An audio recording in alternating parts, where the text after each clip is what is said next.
Vamos agradecer primeiro, em nome da BGD e do INEL, a participação do Tássio Barbosa, bem como diretor da Bahia Solar, a participação que havia me cumprimentado antes de a gente ligar o sinal, o querido Daniel Lima, presidente da ANE Solar, participação do meu querido presidente da BGD, Carlos Evangelista, sempre junto em todas, participação do Paulo Arbex, presidente da Abra PCH, participação do Alexandre Curvelo, diretor regulatório da Sind Energia, a participação também do Yuri Tissi, presidente da Abrem, a participação do Alessandro Gardeman, presidente da Biogás, e a participação também do Sandro Yamamoto, diretor executiva da Beólica. Daniel, com tanta gente boa hoje junto, eu acho que eu vou pegar meu tempo de fala, já vou doar, vou ratear pelo número de participantes e vou evitar... Mas está mesmo, viu? Uma equipe de primeira linha. Vamos lá. Como que vai ser a dinâmica aqui para a gente conseguir todo mundo participar? Essa é uma primeira, então a gente pode ter ajustes, mas eu acho que é um momento muito importante para nós, até visto que a gente está acompanhando aí o lançamento do Código Brasileiro de Energia Elétrica, movimentações em cima de PLs do Senado, PL Câmara, enfim, o setor está num momento importante, importantíssimo quando a gente fala de ambiente, né? Eu tenho certeza que todos os líderes aqui presentes estão com essa sensação, isso é um momento para ser acompanhado muito de perto, tá? E a temática da live, de novo agradecendo o convite de todos os senhores, é o papel das associações na transição energética renovável. Nós vamos dividir em 5 minutos, pedimos gentilmente que tentem manter esses 5 minutos, porque temos vários participantes, com certeza cada um deles poderia palestrar por horas aqui, seria enriquecedor, mas vamos tentar manter nos 5 minutos um pouco de discussão em cima de qual que é o papel das associações na transição energética hoje, né, como cada um dos líderes aqui participantes imagina, como nós podemos acelerar o ambiente de desenvolvimento de energias limpas e renováveis, sem entrar em mérito de quão a nossa matriz é limpa ou não é, ou em relação a outros países do mundo, outros continentes, tá? Quais os gargalos que nós devemos esperar no curto, médio e longo prazo, tá? Sobre a questão de inovação, sobre a questão de regulatória, sobre a questão de engajamento político. Então, esse primeiro encontro de todos nós aqui, eu acho que ele vem e olha o ambiente de uma maneira completa, ele busca identificar aqui pontos em comum de interesse, ele busca, assim, olhando indicadores, sejam eles internacionais, sejam da reunião de Fundo Monetário, seja em relação a agências internacionais, em relação ao comportamento da Ásia, em cima de outros tipos de matriz de energia, enfim, limpa, suja, etc., identificar como a gente vai conseguir, coincidindo com o lançamento do código, tratar esses pontos. Então, o papel das associações aqui presentes, como que a gente acelera esse assunto e o que a gente deve ver de pedra pela frente e quais são os gargalos. Isso é uma visão executiva de cada um dos participantes. Queria começar aqui pela ordem já, com o Carlos Evangelista, presidente da BGD. Na sequência, vem o Paulo Arbex e a gente vai seguindo as linhas até o final, como está no banner de divulgação. Na subsequência, o Tássio, depois o Alexandre, etc. 5 minutos. Obrigado.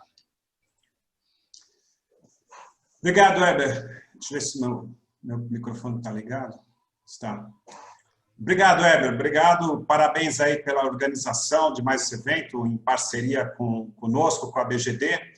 Eu vou pedir depois para a Érica transferir de volta o co-hosting. Parece que tem 2 pessoas tentando entrar. Eu não sei porque que elas não conseguem. Talvez seja uma coisa de configuração aqui. Mas, enquanto isso, nós vamos tentando concomitantemente resolver qualquer problema técnico e passar o máximo de informação para as pessoas que já estão assistindo. É claro, boa tarde. Em primeiro lugar, quero agradecer e dar boas-vindas a todos os participantes, aos palestrantes de um assunto tão em evidência, que desperta paixões, e, claro, extremamente importante para o Brasil, que é a transição energética renovável e o papel das associações dentro desse contexto, né? Eu acho que hoje nós não podemos abrir, nós não podemos renunciar a nenhuma das fontes de energia. Cada uma delas tem as suas características, especificidades, particularidades, né? Solar fotovoltaica, biomassa, biogás, CGH, eólica, hidrogênio, agora está chegando resíduos sólidos urbanos. Enfim, todas as fontes renováveis de energia são igualmente importantes. Tem que respeitar as características de cada uma. Ainda mais no Brasil, que nós temos sol, vento o ano inteiro, em praticamente todo o território, com altos índices de capacidade.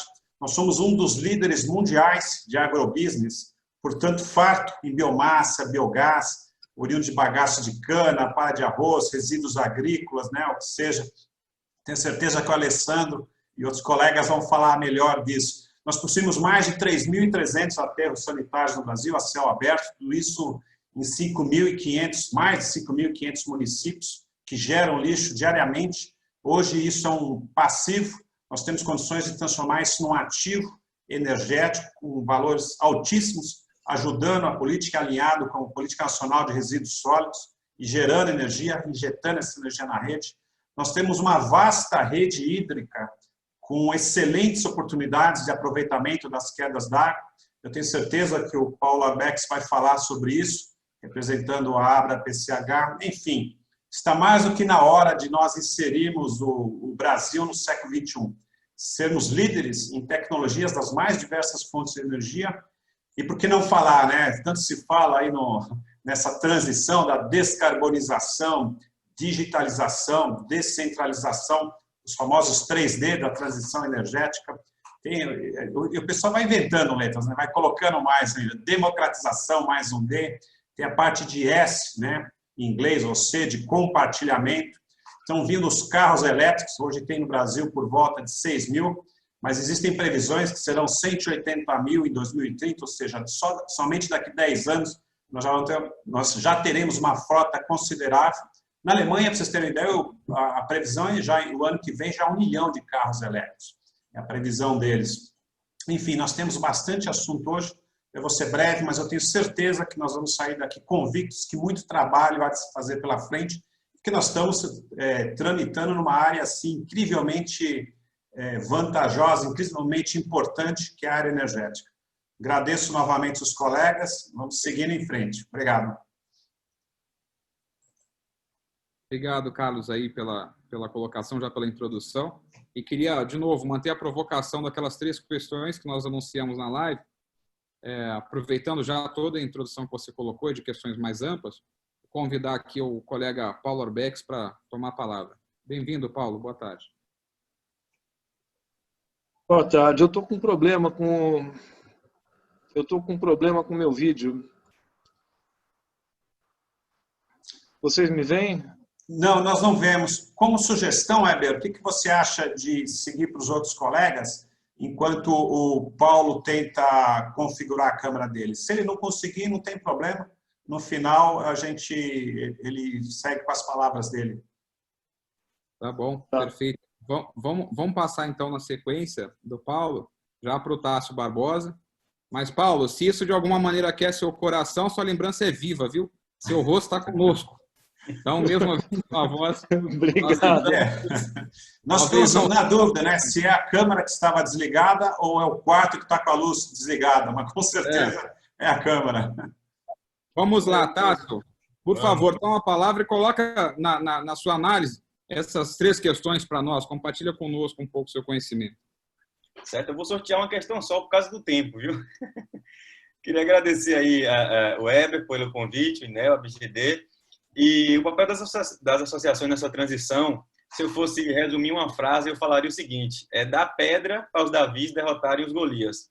Porque hoje a gente tem vários oligopólios energéticos que são dos mais fortes do mundo, que são as companhias de energia, são empresas muito grandes e querem manter o establishment do jeito que ele é hoje.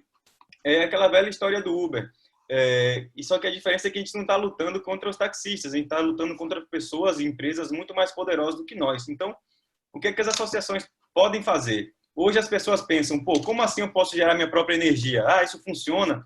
Nos últimos anos a gente viu muitas essas perguntas e foram respondidas, as pessoas passaram a ter mais confiança na energia, gerar a própria energia e se tornarem independentes, de certa forma, energeticamente falando, da concessionária. Claro que a gente tem que estar conectado, isso todo mundo sabe. Mas amanhã virão as perguntas, como é que eu posso não depender mais da concessionária? Como é que eu posso usar meu carro para alimentar minha casa? Então, essa transição energética é muito importante, ela vai acontecer e depende das associações passar informação de qualidade para os associados e esses associados e as próprias associações passarem informações de qualidade para a população em geral. Porque quem vai vencer essa batalha é com quem a população tiver. Se a população tiver as informações corretas, e tiver esse desejo de migrar energeticamente para energia limpa e mais barata, isso vai acontecer e vai acontecer muito rápido.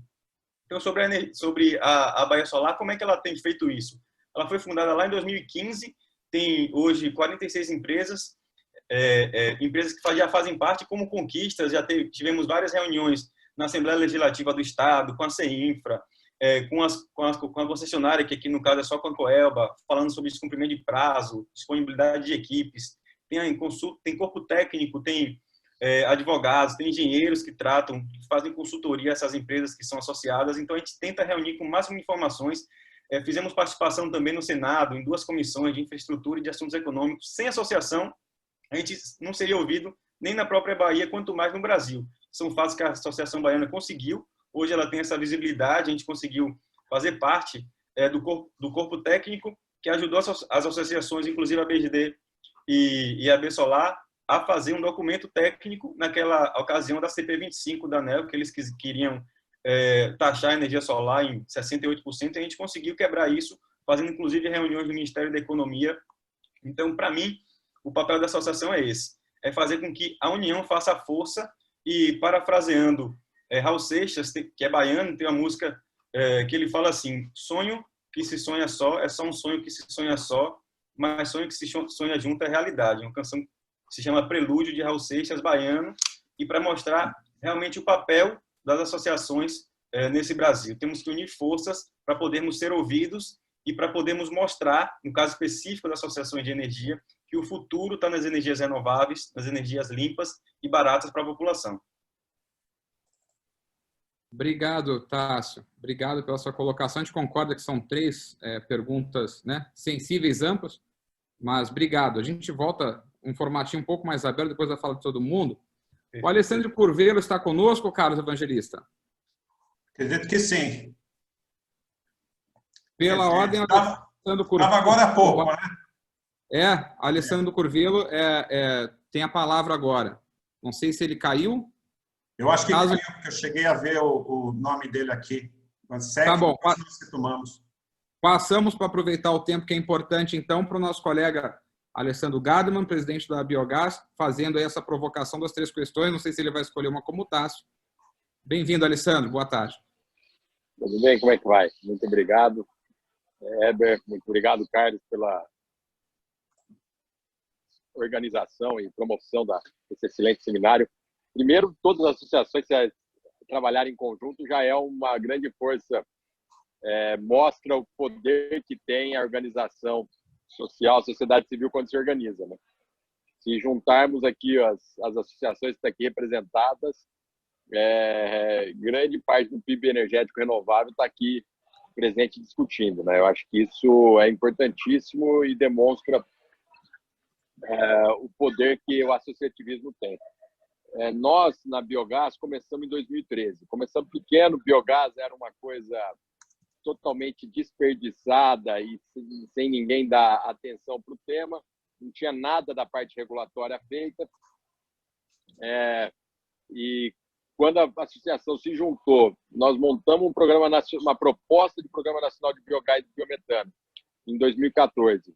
E com isso começamos a circular aí nos entes federativos, fomos no Ministério, na política pública, nos órgãos reguladores, na ANEEL, na ANP. A gente conseguiu pôr em movimento os primeiros investimentos, né? Nós não tínhamos nada no início, não tinha parte regulatória feita, não tinha parte ambiental, um desconhecimento total na parte da política pública do que era o biogás e que poderia ser feito através disso. Quando isso terminou em 17, 18, acho que grande parte dessa parte regulatória estava completada, eu acho que a associação começou a promover o uso e o conhecimento do biogás, né? Eu acho que muitas vezes, como estava falando o Tássio, é muito mais uma questão de falta de conhecimento e desinformação do usuário das possibilidades daquilo que ele pode fazer. Então, o papel das associações, na nossa opinião, lógico, fazer a parte regulatória, fazer a parte de viabilizar e incentivar o uso por políticas públicas, mas também aumentar o conhecimento da população em geral, daqueles que são usuários, daqueles que são geradores, no caso do biogás, geradores dos resíduos, conhecer os atributos de cada fonte. Eu concordo plenamente com o Carlos, o Brasil tem tanta opcionalidade de geração de energia renovável, né? Nós não precisamos de tanta energia e, na verdade, as renováveis entre si não são concorrentes. É muito mais uma questão da energia mais adequada para aquele uso específico, para a situação individual. Então, política pública associada com o desenvolvimento do mercado como um todo, gerando informação, gerando acesso, conhecimento para os usuários e a população. Acho que esse é o trabalho das associações. O futuro cada vez mais descentralizado, então a gente vai ter que estar mais próximo ainda do consumidor. Cada vez projetos talvez menores, perto do local de consumo. Eu acho que, sendo uma tendência, a gente tem que aumentar ainda mais a participação dos outros stakeholders, né? Comunidades locais, entender os benefícios, essa comunicação local. Agora, também fazer um trabalho nas legislações estaduais, né? Eu acho que isso, principalmente nosso no gás, é um problema, né? Porque, além da energia, tem a questão do gás. O gás ele é um monopólio estadual, então muita coisa cai na regulação estadual, precisa ser trabalhado individualmente. Mas esse é o trabalho e esse fórum, essa interação, né? Como acontece no fórum das associações do setor elétrico, a junção das renováveis. Eu acho que isso é o trabalho que nós temos que fazer em conjunto e discutir.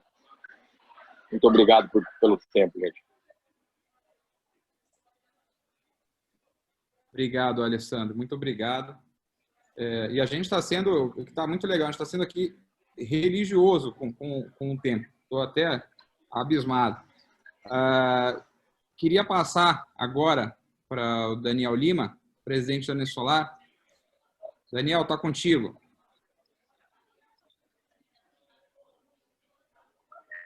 Boa tarde a todos, né? Agradecer a esse convite para participar dessa live, que eu acho de extrema importância, porque mais do que nunca o papel das associações na transição energética vai ser preponderante. Nós temos um país onde a sociedade, eu não sei se isso é uma característica nossa do brasileiro, mas ela precisa, para se engajar, ela precisa estar mobilizada, ela precisa estar muito bem informada. E isso acontece também com os segmentos empresariais.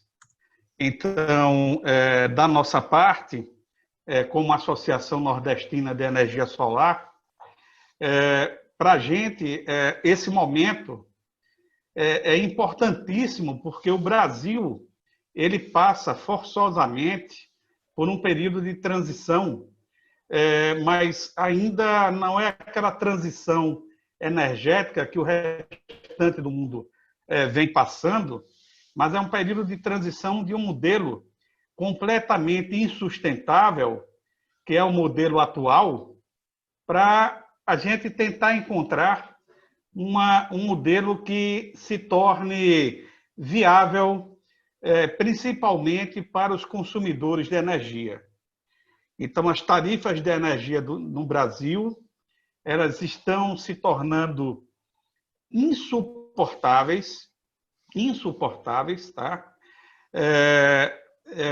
Nós já temos estados onde o consumidor residencial e comercial já estão pagando mais de R$1 por quilowatt-hora, e isso é uma das tarifas de energia mais cara do mundo, tá? E isso é um modelo insustentável. Um modelo insustentável por quê? Porque nós estamos...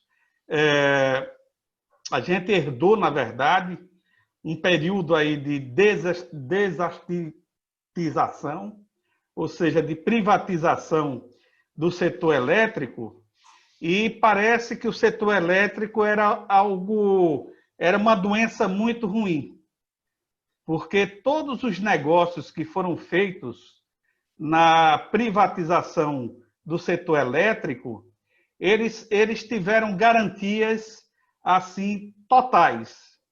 Ou seja, as empresas que assumiram, as estatais que cuidavam da distribuição, né, da nossa energia, elas têm um negócio que é o negócio do céu. É aquele negócio que caiu do céu. Ele não sofre risco, ele não pode ter prejuízo, ele não tem crise para ele, porque os números sempre têm que estar dentro do que foi estabelecido nos contratos assinados à época da privatização. Então, a gente assistiu esse ano uma coisa muito interessante, que foi o governo tomar um financiamento para cobrir o rombo, né, o prejuízo das distribuidoras, o possível prejuízo pela diminuição do consumo. E, por incrível que pareça, aqui no Nordeste, todas as empresas tomaram o financiamento e nós vamos ter aumento de energia. Alguns na casa dos 10%. Isso está sendo estudado agora o governo está estudando aí, mais uma vez, intervir no segmento para ver se consegue diminuir esse impacto desse aumento. Mas, por exemplo, aqui em Alagoas, onde eu estou agora, nós vamos ter tivemos um aumento perto de 10%, mesmo a distribuidora local tendo recebido o aporte do empréstimo que vai ser pago pelos consumidores de energia. Nós temos no Brasil outra coisa que é completamente sustentável. Nós temos uma conta, a CDE, que congrega os sistemas isolados também, né? A CC, agora eu esqueci, CCC, sei lá. Aqui abriga também os sistemas isolados e é uma conta completamente maluca. Por quê? Porque essa é uma conta que só sobe, ela só cresce a cada ano, tá? Esse ano vai chegar perto de 9 bilhões de reais. Ela é pago pelo consumidor cativo, tá? Ela é paga pelo consumidor cativo e vai impactar esse ano nas tarifas desses 10% que nós que nós já recebemos o aumento, 3% veio da CDE. Então, esse modelo, gente, é completamente insustentável. Ele não fica de pé por mais 5 anos. A energia no Brasil hoje está fazendo com que indústrias fechem, que bons negócios saiam completamente do equilíbrio financeiro. A fatura de energia, que antigamente ficava lá perto da quinta para a 10ª, na ordem de grandeza das despesas, por exemplo, no hotel, no shopping center, numa indústria, hoje ela está competindo com a folha de pagamento em nível de peso de valor. Então, e não tem negócio que aguente. Não tem negócio. Você ter no Paraná uma tarifa de média alta tensão a 0,51 centavos, aqui no Nordeste é 0,36 por quilowatt-hora, eu não consigo encontrar como economista números que mantenham, por exemplo, os grandes consumidores que cada vez mais estão ficando reféns das faturas de energia. Por outro lado, nós temos alguns segmentos que estão ganhando força no Brasil.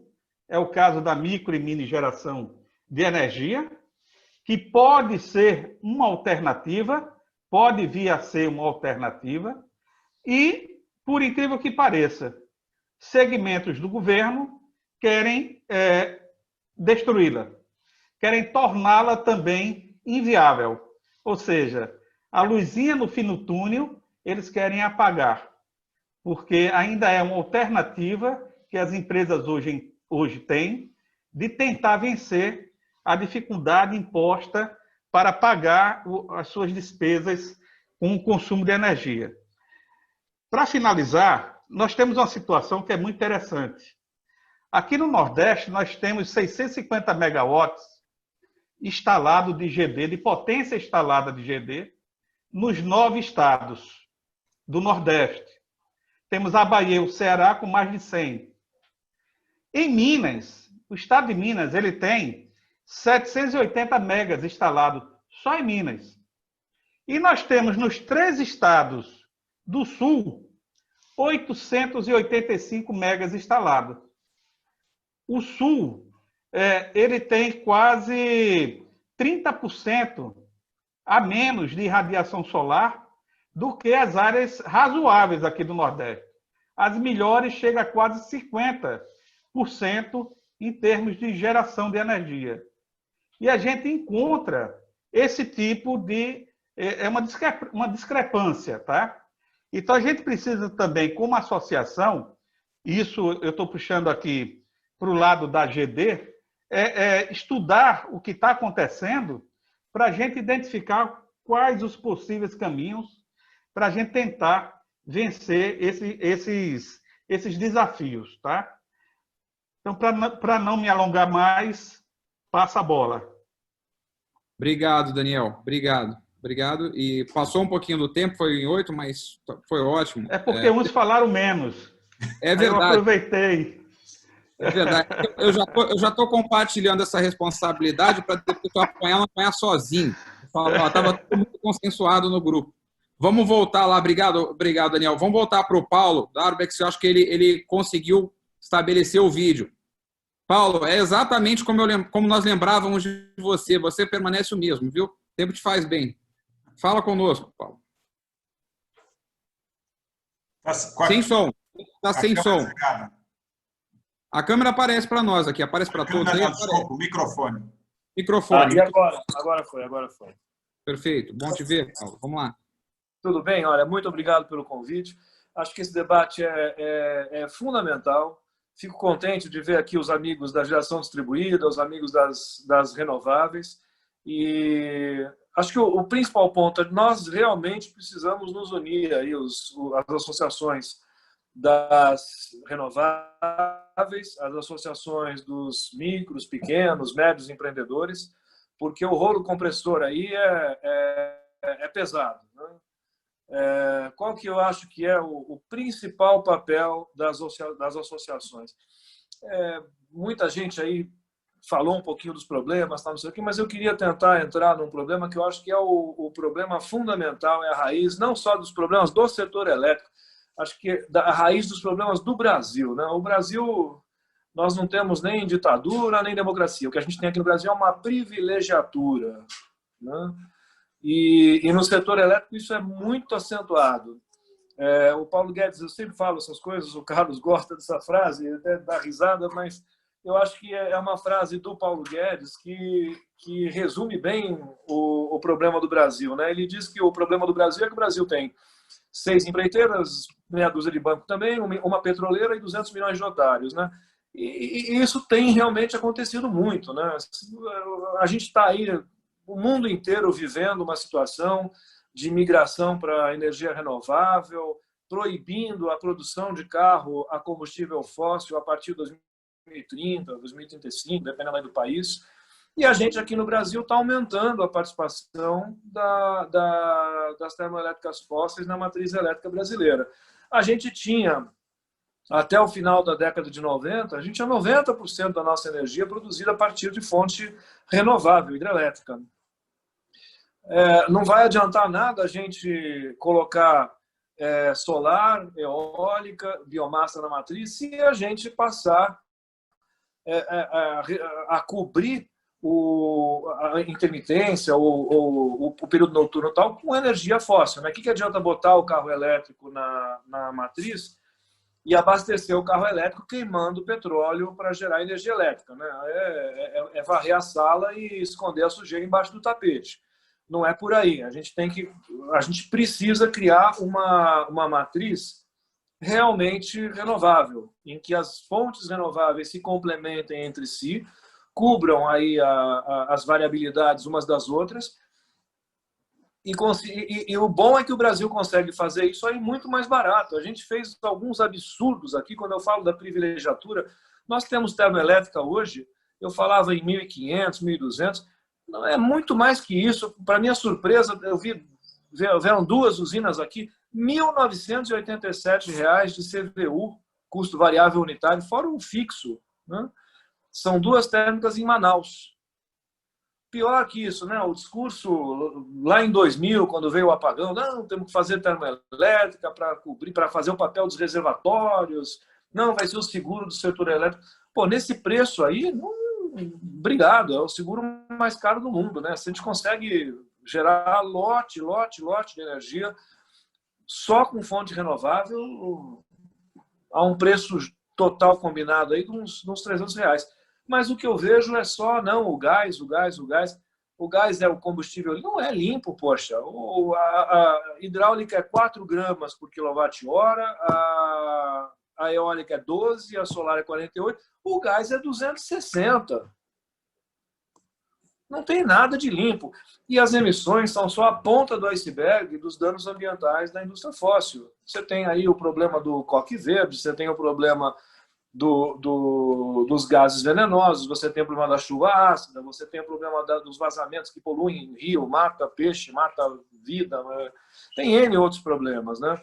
Então, agora, o que a gente está vendo é isso. A impressão que dá é que é a indústria do petróleo não querendo perder mercado, está vendo que o carro elétrico está vindo aí, está absorvendo um pedaço grande do mercado de combustível líquido e está querendo compensar isso aí, substituindo renovável na geração elétrica. A gente precisa combater isso aí. E esse novo modelo me preocupa muito, a maneira como vai ser calculada essa história de lastro de energia, tal, não sei o quê, porque a forma que fizeram para introduzir termoelétrica fóssil no passado foi: a termoelétrica recebe um valor de aluguel parada, gerando ou não gerando, alto, na faixa de 100, 150 reais parada, né? Mas é o seguro mais caro do mundo, né? Porque isso aí é quase o valor do megawatt gerado pelas renováveis. E quando ela gera, ela repassa 100% do custo do combustível e da operação e manutenção variável, lubrificação, filtro, bomba de gasolina, bomba de diesel, tal, não sei o quê, para a tarifa também. Então, a gente realmente precisa combater isso daqui e mostrar que nós não precisamos carbonizar a nossa matriz para ter segurança energética. Isso é uma falácia, né? A gente passou 60 anos com hidrelétrica, com reservatório, nunca tivemos problema até 2001. Os problemas começaram quando a gente proibiu, quando começou essa demonização das hidrelétricas e dos reservatórios, que é uma burrice fenomenal, né? Tem um estudo da NASA, da FAO, da ONU, Food and Agricultural Organization, da ONU, que mostra o seguinte, né? O total dos rios, lagos e alagados do mundo respondem por 0,02% da água do planeta, é nada.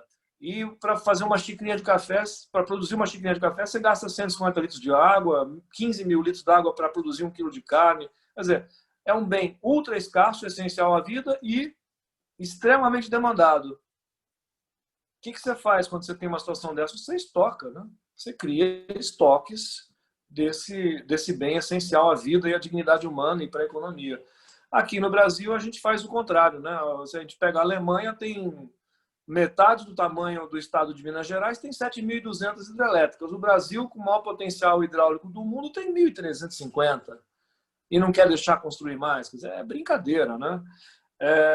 O que a gente defende é isso: unir as renováveis, defender, sabe, passar. Acho que a gente tem o dever de informar a sociedade brasileira do que está acontecendo, da oportunidade maravilhosa que a gente está perdendo de crescer mais e melhor, de uma forma renovável, sustentável, de ficar com a nossa matriz ainda melhor.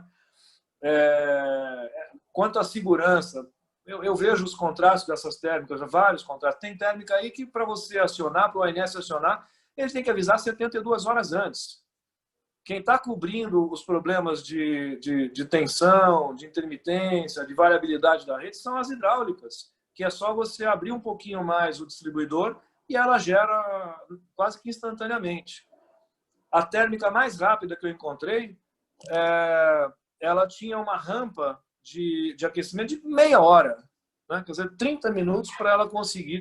Em 30 minutos não cobre nada. Então, a gente tem a bateria mais limpa e mais barata do mundo, que é água em reservatório, e a gente está jogando isso no lixo e botando térmica fóssil no lugar.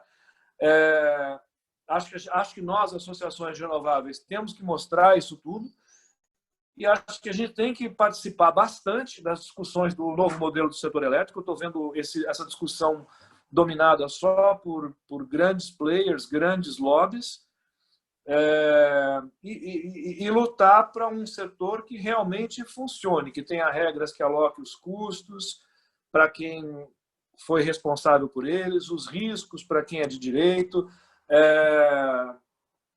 e que calcule de uma forma adequada os benefícios, né, os atributos, o lastro de cada uma das fontes. Eu acho que esse PL 232 precisa bastante ajuste. Muita gente falou da CDE antes de mim, né? Os principais itens de custo da CDE são 7 bilhões por ano de CCC, conta de combustíveis fósseis. Isso é um subsídio para a indústria do petróleo. Nós gastamos 7 bi por ano para subsidiar a energia fóssil. Depois nós temos o Repetro, que é um programa de isenção de impostos de 18 bilhões por ano para a indústria do petróleo.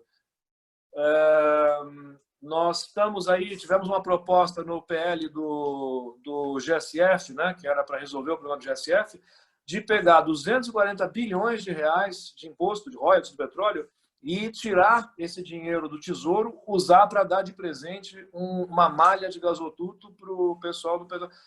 E aí vem ficar dizendo que não, que a geração distribuída é um baita problema, é um custo enorme para o consumidor, é um subsídio, precisamos acabar com isso.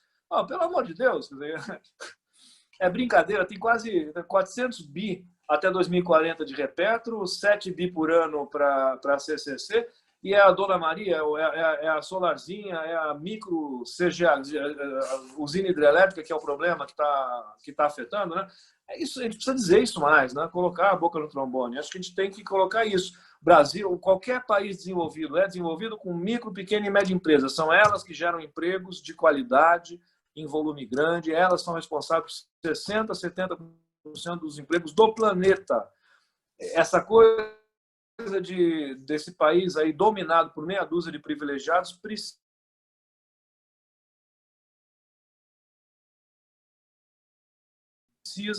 defender o nosso espaço. Não dá para continuar dessa maneira, assim, eu vou ter que matar as hidrelétricas, matar as outras energias para privilegiar aí os barões do petróleo, os magnatas do setor petroleiro. Isso realmente, todo mundo, a conversa é sempre, não tem espaço para todo mundo, tem espaço para todo mundo, mas não tem porque chega no leilão, as contratações têm sido pífias, principalmente da nossa fonte. Não sei se as outras associações estão satisfeitas, mas nós não nos conformamos de ver que no leilão aí do último governo, o último leilão do governo Temer, ficaram 2, 3 anos dizendo que não tinha demanda, foram lá e contrataram 2.000 megas de termoelétrica fóssil a gás natural liquefeito importado, né? Turbina importado, usina importada e gás importado. E o trabalhador brasileiro, como é que fica, né? Bom, é isso, falei demais já, desculpa, mas acho que vai dar um bom debate, pelo menos, né? Se não me crucificar aqui. Vai, Paulo, vai. E passou um pouquinho, mas as contribuições estão de ótima qualidade de todos vocês. é fantástico, é prazeroso conversar com quem está liderando cada uma das associações. Pela ordem que a gente havia pulado, tem o Alexandre, que eu acho que agora ele conseguiu conectar, que é o diretor regulatório Sim de Energia. Alexandre, contigo, prazer receber. Né? Sim, mas eu acho que o Yuri é na sequência, porque a gente tinha chegado até o Daniel, né? Eu estou correndo da esquerda para a direita e descendo as linhas aqui. Obrigado, Alexandre, prazer recebê-lo. Boa tarde. Boa tarde a todos. Em nome do Sim de Energia, nós agradecemos o convite. E de imediato, fugindo um pouco do nosso roteiro, né, porque a gente havia recebido ali 4 perguntas para estabelecer o roteiro, eu vou entrar na linha do que estava sendo falado agora a respeito da transição, né, da questão e desses temas que são relevantes da CCC e da CDE no Brasil. Nós aqui no Rio Grande do Sul, embora tenhamos uma grande reserva aí de carvão, e aqui o Sim de Energia, tá, ele é um sindicato que nasceu como o Sim de Eólica, né, então voltado para a geração eólica, e hoje ele congrega todas as fontes de energias renováveis, tá? Então nós aqui, apesar de convivermos muito próximo aí às regiões que desenvolvem atividade relacionada ao carvão, nós aqui aderimos ao discurso dos colegas que nos antecederam. Nós aqui somos entusiastas das renováveis, né? Mas entendemos que essa transição energética ela é de fato delicada. Por quê? Porque há um problema fundamental aí que hoje pode ser exemplificado na questão do GSF, por exemplo, que teve origem em falta de programação ou falta de organização do setor elétrico para a estrutura do despacho e para a estrutura da geração. Tanto é verdade que hoje a gente começou a falar em GSF em 2014, de forma mais incisiva, estamos em 2020, uma lei já foi aprovada, agora veio um segundo ato normativo e a questão não está resolvida. E não está resolvida porque nós temos problemas estruturais aí na condução dos temas do setor elétrico. Nesse contexto, nós entendemos que a atividade associativa ela é fundamental, né? Nós que acompanhamos aí de 2005 para cá, pelo menos, temas relevantes junto à ANEEL e as demais instituições do setor elétrico, nós temos a viva memória de que apenas com a participação das associações é que os pleitos foram levados a efeito, que se conseguiu avançar em alguns temas bem importantes. Aqui no Rio Grande do Sul, essa ideia de agregar todas as fontes renováveis é justamente porque existe pelo menos um fio condutor aí, que é essa transição energética, que nós entendemos que só vai se fazer efetiva no Brasil com a participação das associações. E entendemos que também muitos dos nossos assuntos aqui no Sul são confluentes com, como o colega Daniel colocou, lá no Nordeste do país ou em outras regiões, mas o fato é que nós precisamos de uma organização um pouco maior para o trabalho, para que essas associações se façam tão efetivas em seus pleitos quanto os grandes players, né, como foi citado anteriormente, né? Então, as associações precisam ter um reconhecimento mais forte das instituições, acho que precisam fortalecer esse caráter, esse papel de tutela, de proteção dos interesses dos seus associados, e entendo que a transição energética somente vai se implementar se nós tivermos uma questão de planejamento mais efetivo no Brasil. Vejam que a questão do próprio projeto de código brasileiro de energia elétrica, ele foi muito pouco debatido, no nosso sentido, e agora, em meio à pandemia, ele parece que está correndo mais rápido, né, para uma potencial, talvez uma aprovação até o final do ano. Nós entendemos que talvez esse não seja um momento ideal, enquanto algumas coisas não estão decididas, não estão ajustadas no sistema regulatório brasileiro, a aprovação de um código em meio à pandemia, né? Então, eu já vou passando, devolvendo a palavra para a gente ir para a parte dos debates, mas, enfim, o nosso sindicato aqui ele trabalha como associação, ele é sindicato no nome, sindicato patronal, mas nunca atuou como tal, nunca cobrou mensalidade nem em contribuição associativa, e simplesmente as empresas foram aderindo, e ele, de fato e materialmente, trabalha como uma associação pura e simples.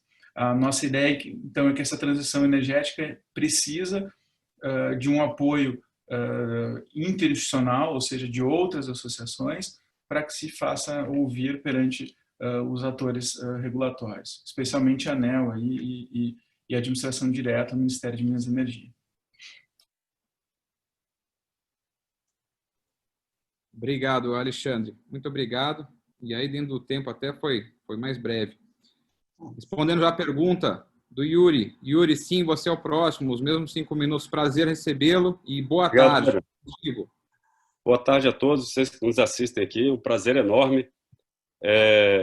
Abrir uma associação nova, mas a nossa fonte ela já é consolidada em muitos países e há um grande trabalho a ser feito pelo Waste to Energy, né? A recuperação energética de resíduos. Nós temos aí várias rotas tecnológicas, como a biodigestão anaeróbia, que pode ser tratado de resíduos orgânicos, animais, vegetais ou urbanos, separado na origem. Temos o tratamento térmico, meio de destilação, gasificação, pirólise ou coprocessamento. Então, são várias tecnologias aplicadas. Você também pode usar lodo de esgoto para fazer a gasificação em leito fluidizado, ou então a biodigestão anaeróbia. Então, há várias aplicações para vários tipos de resíduos. E o Brasil ele não aproveita esses resíduos, ele simplesmente desperdiça um grande potencial energético e, por outro lado, causando um impacto ambiental severo para o meio ambiente. Então, os atributos ambientais das usinas Waste to Energy, o WTE, como quer resumir, são enormes, né? Primeiramente, a redução de gases de efeito estufa passa de 11% total de gases de efeito estufa. Principalmente como nós considerarmos, segundo a Associação Mundial de Biogás, né, World Biogas Association, o Brasil aproveita só 2% do seu biogás. Então, o Gardner pode abordar com mais profundidade esse assunto, mas só para pontuar que nós temos um grande potencial a ser desenvolvido. E quando nós olhamos para os atributos, considerando, por exemplo, uma usina de tratamento térmico, né, Waste to Energy, nós temos aí essas usinas, o fator de capacidade de uma usina dessa Waste to Energy, que nós classificamos mundialmente, chega a 93%. E outro atributo, situa-se no centro de carga, ou seja, se você olhar, por exemplo, a cidade de Paris tem 3 grandes incineradores no centro da cidade, em Mônaco também, a 600 metros do Palácio do Rei. Então, são usinas limpas, energia limpa, com elevados atributos ambientais. Na Europa, para vocês terem uma ideia, as emissões de dioxinas e furanos dessas usinas, porque tem grandes filtros, né, que faz tratamento com cal ou bicarbonato e carvão ativado, elas eliminam praticamente todas as emissões. Proporcionalmente, seria mais limpo que uma churrascaria, né, uma churrasqueira. E também chega a 1% do total de dioxinas e furanos, e os veículos passam de 35%. E são usinas, então, comprovadamente limpas. E aí olhamos aqui para uma questão de receita, né? Uma usina de tratamento térmico ela usaria a mesma tarifa de lixo hoje nos projetos que a gente tem no Brasil, em torno de 100 a 120 reais por tonelada. E, por outro lado, teria a venda de energia elétrica. Nós fizemos aqui alguns estudos, a ABREM, e nós identificamos que tem projetos que a energia vai de 350 reais o megawatt-hora, chegando a 550. É claro que com essa pandemia, essa alta do dólar, talvez tenha alterado um pouco, mas uma margem de erro de 20%. A gente olha aí uma média de 450 reais o megawatt-hora. À primeira vista, né, tem leilões aí de gás chegando a 190, 200. A gente fica imaginando que a térmica fóssil é muito barata, mas isso não é verdade, né? Como vou pontuar mais adiante. A grande questão é que a própria EPE também tem colocado na sua nota técnica de abril de 2020 esse valor de 450 reais. Então, eles também chegaram nesses mesmos números que a ABREM chegou nos seus estudos. E a grande questão que nós temos que colocar é a questão do custo evitado. A sociedade ela tem um elevado custo de não destinar corretamente os seus resíduos. Considerando, por exemplo, o resíduo sólido urbano, que eu acho que o maior problema são 80 milhões de toneladas por ano sendo produzidas, na transmissão de energia elétrica, um estudo da Engenho, convertendo o custo específico, né, dessa fonte, e nós chegamos assim a um custo evitado né, de R$ 37,00 o megawatt-hora. Por quê? Nós não usamos sistema interligado nacional, nós injetamos energia não somente de forma radializada na margem da distribuidora, nós injetamos no centro de uma cidade. Hoje, como vocês sabem, uma termoelétrica de 93% de fator de capacidade, de 30, de 50 megas, podendo chegar a 80, ela não vai poder ficar no centro de uma cidade, ela vai ter que ficar à margem. Se for gás natural, biomassa fica mais no meio rural, então a questão de logística da própria bagaço de cana. Então, o nosso resíduo ele fica muito próximo do centro de carga. Isso evita, inclusive, o custo com a distribuição. Melhora os indicadores de DEC e FEC dessa distribuidora. Depois, o custo no transporte do resíduo. Nós sabemos que os aterros ficam longe das cidades, 50 quilômetros, 30 quilômetros, até 150 quilômetros, alguns chegando a 200 quilômetros. Né? Porto Alegre viaja quase 150 quilômetros para um aterro. Então, a redução a gente também transferiu para megawatt-hora. Seria um custo evitado de R$ 300,00 o megawatt-hora. Saúde pública. O Brasil gasta 1 bilhão e 600 milhões de reais por ano, tratando pessoas que tiveram contato inadequado com o lixo. Então, esse é um problema enorme de saúde pública. Então, com as usinas WTE, esse custo é totalmente evitado, pelo menos para aquele município ou conjunto de municípios em consórcio. Chegamos aí ao total de R$ 80,00 por megawatt-hora na saúde pública, o total R$ 417,00 o megawatt-hora. Então, se a nossa fonte custa 450, o custo real da energia é R$ 33,00 o megawatt-hora. Então, a sociedade, nós precisamos entender que essa fonte ela não custa o valor total que nós enxergamos à primeira vista. Né? E aí, olhando para a questão de substituição térmica, dados aí do PMO de março de 2020 do ONS aponta que 33% das termoelétricas despachadas em março custaram mais do que R$ 450,00 o megawatt-hora. Então, é uma questão de preço, é uma questão de custos ambientais, grandes benefícios. Então, é uma fonte também, pessoal, que se a gente chegar daqui a 10, 15 anos com 1% da matriz, já vai ser uma vitória impressionante. Né? Então, são fontes extremamente limpas, renovável na fração orgânica, e se for biogás é 100% renovável, porque o insumo ele é totalmente orgânico. E então, nós temos aí elevados atributos que devem ser considerados na formulação de política pública.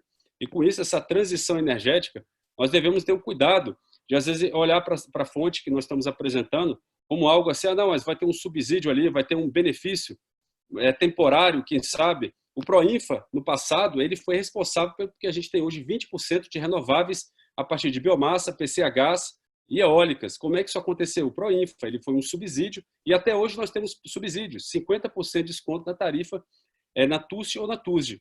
Então, é relevante nós enxergarmos e trabalharmos juntos. Eu convido a vocês a apoiar o nosso trabalho.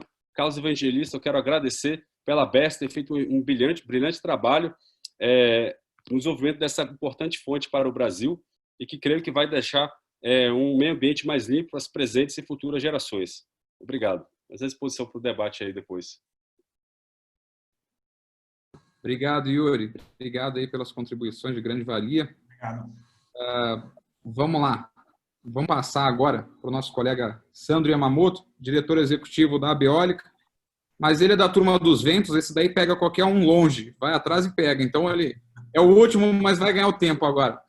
Sandro, compartilha conosco, por favor, e só lembrando para quem está nos assistindo, essa live, né, esse encontro, onde tem vários líderes de várias associações, é justamente para começar a provocar a discussão, intensificar essa discussão do papel das associações na transição energética, como que a gente pode acelerar o ambiente de desenvolvimento de energias limpas e renováveis, os gargalos que a gente deve esperar no curto, médio e longo prazo e como que os setores podem se organizar para isso. Esse é um primeiro encontro, nós temos muita informação rica de qualidade, então acabamos que vamos contribuindo, vamos colocando outras questões, mas a ideia é a convergência disso, e aí reforçando esse evento junto com a BGD, realização do INEL.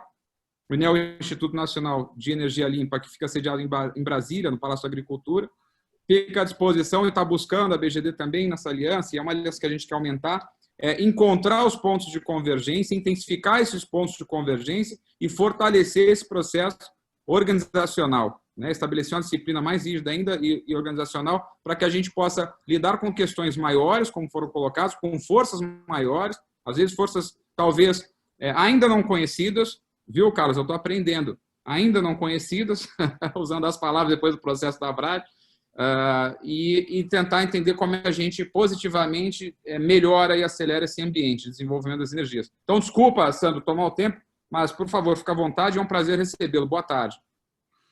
Sem problemas, Heber. Obrigado pelo convite, Inel, Carlos Evangelista também da ABGD. Boa tarde aqui, meus amigos que compõem esse debate e também ao público que nos assiste no YouTube. Tá? Bom, a gente tem visto, né, Heber, todo esse movimento de transição, e que na Beólica a gente gosta de chamar, e a gente acha importante também, a transformação energética. Nós temos percebido o movimento da população em geral, da sociedade, querer participar mais, querer comprar energia renovável, fundos de investimento onde os seus acionistas determinam que o dinheiro, o recurso financeiro desse fundo seja destinado para setores ambientalmente e socialmente corretos. Tá? Então, tudo isso tem acontecido de forma muito intensa e que nós, do setor de energia renovável, temos que aproveitar, temos que levar os nossos benefícios, os nossos investimentos e cada vez mais ganhar espaço. Com foco nas perguntas que você colocou, vou comentar aqui alguns gargalos e fazendo um link com o papel das associações. O que a gente encontra hoje, ele deve durar um bom tempo, é a segurança energética, a flexibilidade das fontes de geração. Tivemos recentemente aí a situação lá na Califórnia, do posicionamento do operador lá do sistema, o caso de ter que cortar a demanda porque o consumo subiu, algumas fontes de geração naquele momento não conseguiram atender e quiseram colocar um paralelo para o Brasil, né, criticando as fontes renováveis trazendo um risco que se as fontes renováveis talvez crescerem no Brasil, a gente pode ter um risco também de ter problemas similares. E qual é o papel das associações, né, de renováveis nesse momento? Mostrar que o Brasil é diferente, tem um sistema de transmissão diferente, um operador único, as nossas fontes renováveis têm um comportamento importante, fundamental para a segurança também de abastecimento no nosso sistema. Falando, por exemplo, da eólica, que é a minha praia, nós temos hoje a exigência de procedimento de rede do ONS, que exige que os aerogeradores tenham um comportamento de inércia no sistema, que colabora aí com a estabilidade do sistema. Por exemplo, tá? Tem parques eólicos grandes complexos que mesmo em momento que ele não está colocando energia no sistema, ele precisa manter o sistema de transmissão conectado à rede para compensação de reativos, grandes linhas de dezenas de quilômetros que nós temos. Tá? Isso beneficia também a troca de reativos com o sistema. Então, estudos que a gente consiga ajudar o operador do sistema a ter essa maior segurança, com certeza nos ajudam à expansão da fonte renovável. Um dos nossos gargalos, que a gente viu que a Solar tem enfrentado também, é a expansão do sistema de transmissão. Solar a gente conseguiu perceber, através de notícias, no interior de Minas Gerais, falta de linha de transmissão e pela primeira vez o ONS negando parecer de acesso para a Solar conectar. Nós, eólicos, já tivemos problemas similares em 2016. Né? Então, qual foi o papel das associações?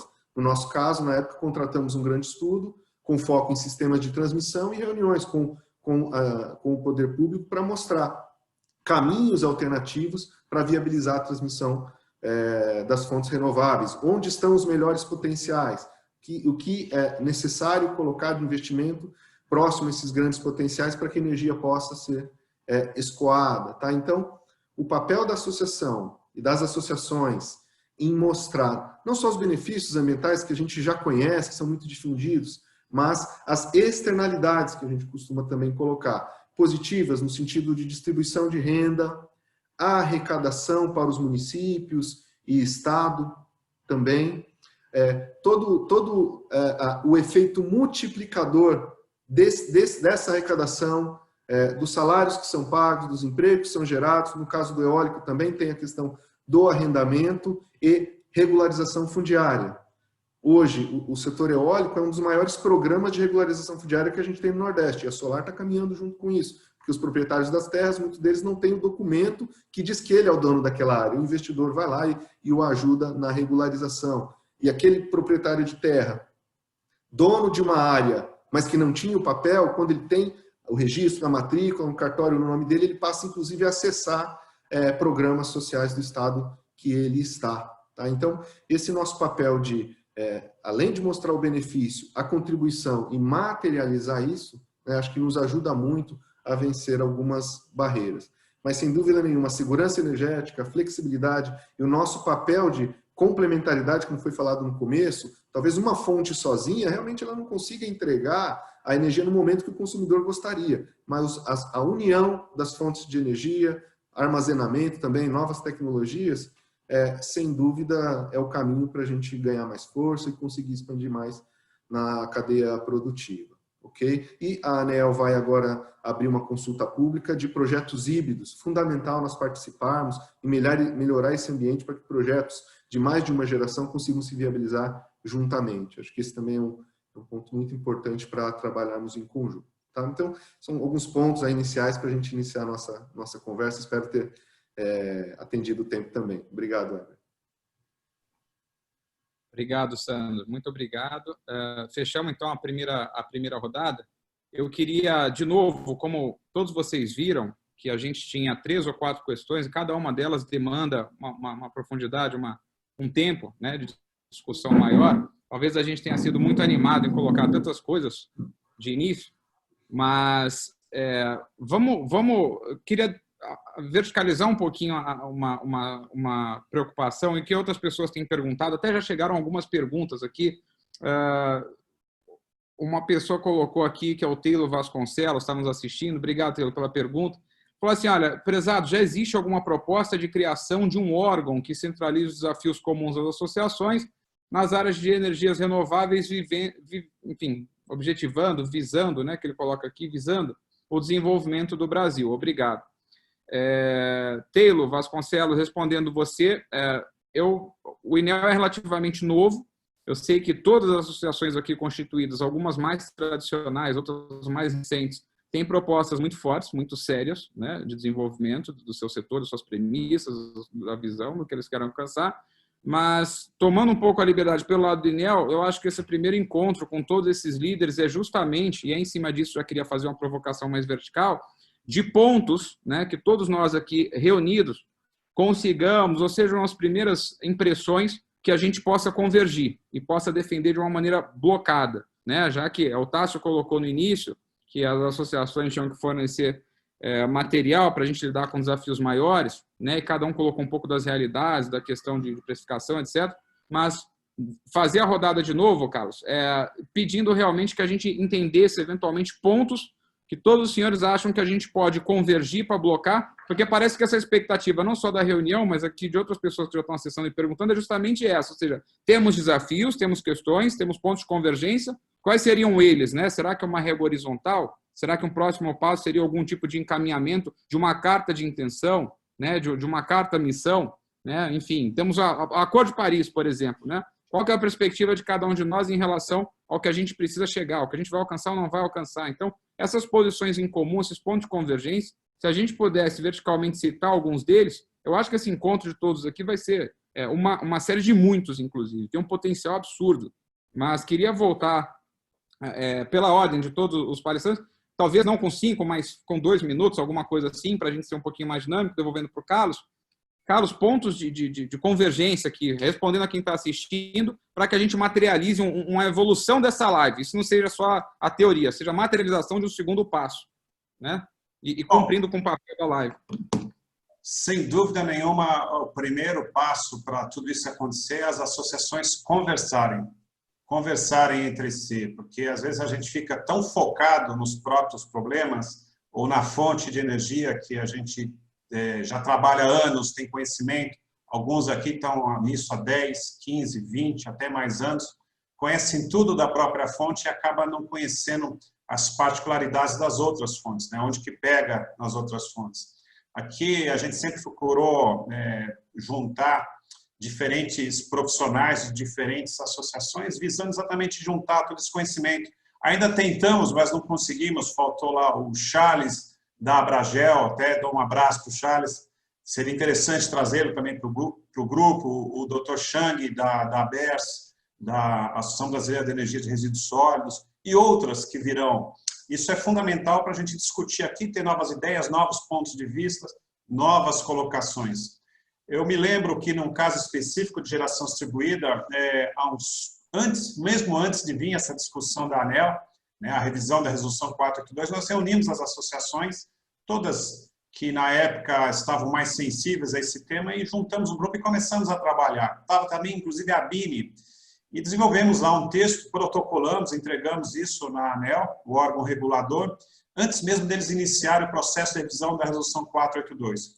Claro que de lá para cá, muita coisa evoluiu, muitas coisas aconteceram, novos pontos de vista, mudou a economia mundial, apareceram novas fontes, caíram o preço das fontes convencionais, caíram o preço das renováveis, mas a gente ainda continua caminhando, e quanto mais pessoas nós trouxermos para esse grupo, nós nunca vamos conseguir o consenso absoluto, esse não é o objetivo, mas pelo menos traçar uma trilha, que não é um trilho, uma trilha em direção do que é melhor para o setor elétrico brasileiro e, consequentemente, para o país.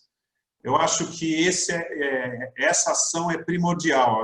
Como eu falei lá no começo, nós não podemos abrir mão de nenhuma das nossas fontes de energia. Todas elas são importantes, cada uma delas com seus atributos. Se nós soubermos trabalhar isso, e no meu caso isso é particularmente fácil, porque a geração distribuída abrange todas as renováveis. A geração distribuída não é só micro e mini geração, né? A gente está bem focado na regulamentação da 482, mas antes mesmo de 2012 já existia e existe geração distribuída. É que pela particularidade que aconteceu em 2012, nós focamos em micro e mini geração. Mas a gente tem que olhar para todas as fontes indistintivamente, sem distinção. Isso é muito importante. Eu acho que eu estou aqui entre amigos, conheci hoje o Daniel, mas os outros eu já conheço há alguns anos. Cada um deles eu tenho visto trabalharem fortemente em prol das suas associações, desenvolvendo trabalhos relevantes. Parabenizo todos por as iniciativas que têm tomado. Muitas delas foram conosco juntos, nós tivemos a honra e o orgulho de participar, a BGD participou, e muitas outras virão depois. O colega, o Alexandre, ele citou o Código Brasileiro de Energia Elétrica. Esse código ele mexe em vários e vários aspectos do setor elétrico brasileiro. Um capítulo só é geração distribuída, é nesse que nós nos aprofundamos mais. Não existe expectativa de aprovar o Código Brasileiro de Energia Elétrica neste ano ainda, não há tempo. Fora isso, existem outras leis correndo, tem o próprio PLS 232, que não é consenso, como gostam de apregoar, mas ele conseguiu juntar a maioria das coisas que impactam fortemente no nosso setor. Nós, como a BGD, focamos no capítulo que diz respeito à geração distribuída. Esse sim nós temos grande esperança e colocaremos bastante energia, sem trocadilhos, de que ele seja aprovado ainda este ano. Por quê? Porque ele tem vantagens para o nosso setor muito, muito importantes. A primeira delas é que ele preserva o direito adquirido, fundamental para os empresários que correm riscos, criam empregos, colocam seus investimentos no setor. Segundo, porque ele prevê um processo de transição razoável. No caso a gente está falando aqui de tarifa do fio, popularmente chamado com taxar o sol, o nome técnico correto, tarifar o fio. Ele prevê um processo de transição aceitável pelo mercado e pelas empresas que estão no setor e principalmente pelos consumidores. O terceiro ponto é que ele insere mais de 70 milhões de consumidores no sistema de compensação de energia, que são exatamente a população de baixa renda que não pode se beneficiar hoje dos atributos de geração distribuída, exatamente porque o custo de disponibilidade acaba matando qualquer tipo de compensação tarifária que ele venha, de quilowatt-hora que ele venha a fazer. Foi um PL amplamente discutido com o setor, não quer dizer que todo mundo concordou com 100%, mas é o que tem mais chances de ser aprovado. Então, eu vou terminar por aqui, senão a gente vai se alongar muito, mas eu realmente agradeço muito ter ouvido diferentes pontos de vista e a maioria deles convergendo para o mesmo setor que a gente quer, tarifas baixas de energia, né? O colega comentou, realmente hoje a gente tem uma das tarifas mais altas do mundo, se não a mais alta do mundo em energia. Mas o custo da energia está entre os mais baixos, mas a tarifa está entre os mais altos. Isso a gente tem que arrumar. Não dá mais para conviver isso. Estamos chegando quase um quarto do século XXI, convivendo com essa distorção enorme, que o Paulo também muito bem citou, dos subsídios, 7 bilhões na CCC, 18 bilhões na Repetro, e aí 240 bilhões em 10 anos. Eu tenho os números do mundo também, não vai dar tempo de colocar aqui, mas a desproporção entre combustíveis fósseis e energias renováveis segue mais ou menos essa linha. Nós temos que acabar com isso. Está na hora da gente deixar um legado real para as gerações que vêm depois de nós. Obrigado. Carlos, eu posso fazer uma perguntinha para você? Claro. O artigo, eu li o CBE, o que diz respeito à GD, e eu fiquei com uma dúvida. O Programa Social de Energia Renovável, ele compõe ele está dentro da GD ou está fora? Se eu não me engano, eu não estou com o artigo, com todo o CBE, que são 300 folhas abertas aqui comigo, mas ele está fora. Está fora, né, Carlos? Então, tá. É porque eu fiquei justamente com essa dúvida, porque ele está na sequência, e como você falou aí da previsão de incluir os 70 milhões de consumidores da tarifa social, eu interpretei que era justamente esse programa social que trata desse tema. Não é isso. Não era isso. Eu falo que esse código, na parte de geração distribuída, ele vai inserir 70 milhões, porque hoje, por causa do custo de disponibilidade que todo mundo que consome pouco paga, aliás, todos nós, consome pouco, médio ou muito, paga o custo mínimo de energia elétrica. Para quem tem geração distribuída e tem a sua conta de luz ou fatura de energia por volta de 100 ou 150 reais ou abaixo disso, não adianta você colocar a geração distribuída, porque você, por causa do custo de disponibilidade, praticamente não vai ter retorno financeiro nenhum. Agora, está previsto nesse código a retirada do custo de disponibilidade para quem ingressar no sistema de compensação de energia elétrica. Em outras palavras, geração distribuída. Aí sim começa a ficar vantajoso para o pessoal de baixa renda também. Ou seja, hoje um mercado que é 83 milhões de potenciais consumidores, na verdade só 14 milhões poderiam acessar a geração distribuída. Com esse novo código, eu vou aumentar a minha base de clientes, potenciais clientes, em mais 70 milhões de consumidores brasileiros. Isso tudo está fora de onde você citou. Ô Carlos, só se me permite só um comentário, porque com essa legislação do jeito que está, quem tem solar acaba pagando duas vezes. Tem um abatimento, vamos dizer, dos 100 kWh e paga esses 100 também, no caso de ser trifásico. Isso. Com essa nova legislação proposta, você vai perder os 100, você vai abater os 100, mas você não vai pagar em duplicidade. E para quem tem tarifa social, que consome muito pouco, consome 50, 60 kWh por mês, ele já tem que pagar 30 sempre. Então não é tão vantajoso. Agora ele coloca 2 painéis solares, vai conseguir de fato zerar a energia. Exato. Deixa eu colocar aqui, aproveitar, Carlos, desculpa interromper. Da pirâmide invertida, que é uma distorção, né? Mas aquilo lá é por causa do código, da maneira que é a estrutura do setor elétrico brasileiro. Aquilo lá não é por causa de GD. Desculpa, Heber. Deixa eu aproveitar, não, é só para a gente conseguir aproveitar a todos. Enfim, por um imprevisto, o nosso colega Alessandro ele vai ter que se desconectar. Não sei nem se ele está no escritório agora, acho que ele está móvel. E aí eu queria repassar a pergunta para ele dos pontos de convergência, do que ele acha, para a gente materializar aqui um avanço com isso. Depois dessa live. E deixar com ele. Então, por favor. Obrigado, gente. Eu acho que a convergência principal é a complementaridade das fontes, né? Como falou o Paulo e falou o Sandro da Eólica, o biogás é a térmica nacional e renovável. Ele tem exatamente as mesmas capacidades, atributos operacionais de uma térmica a gás natural, só que é renovável e tem previsibilidade de preço. Então, ele é despachável, é armazenável, tem 24 horas de capacidade. Então, a gente pode fazer complementaridade de plantas híbridas, solar, eólica, biogás, RSU, que podem ser despachadas e, de fato, entregar energia a qualquer hora do tempo, né? Então, você pode armazenar biogás ao longo do dia, você pode armazenar biogás enquanto não estiver funcionando uma solar e uma eólica, e com isso a gente garantiu um sistema elétrico 100% renovável. Esse modelo de biogás brasileiro é único, porque o Brasil tem um potencial gigantesco. Com certeza, dada a nossa agroindústria e também aos 200 milhões de habitantes, nós temos o maior potencial de produção de biogás do mundo somente com resíduos, né? Então, se a Europa já tem 12 gigawatts instalados de biogás, nós temos um potencial muito maior e não estamos utilizando nada. Então, a gente tem, com certeza, a capacidade de colocar uma grande potencialidade e, com isso, além disso, descentralizado e distribuído. Então, acho que essa integração entre as fontes é chave.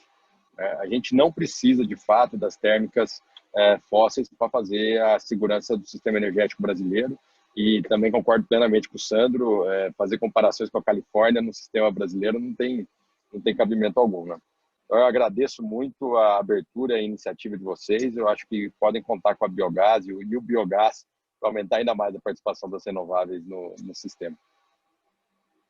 Obrigado, então, Alessandro. Sei que se você precisar se conectar, foi um prazer ter você conosco aqui no evento. E eu acho que, dando a sequência até que o Alessandro está colocando, eu acho que esse é o ponto de evolução que a gente queria chegar e começar a provocar e estressar até encontrar. Tem vários pontinhos em comum a todos os líderes aqui participantes, que nós precisamos primeiro modelar isso e focar nisso, e aí a gente tem novos capítulos. Mas a gente tem capítulos em comuns aqui muito interessantes. Não necessariamente a gente vai convergir em todos, mas a gente tem capítulos, e essa live está sendo propositalmente feita hoje, agora, porque, e aí eu vou falar um pouquinho lá do que a gente faz do INEL. Nós estamos ali, sentinela, ali ao lado do Congresso, né? A própria sede do edifício do Palácio da Agricultura.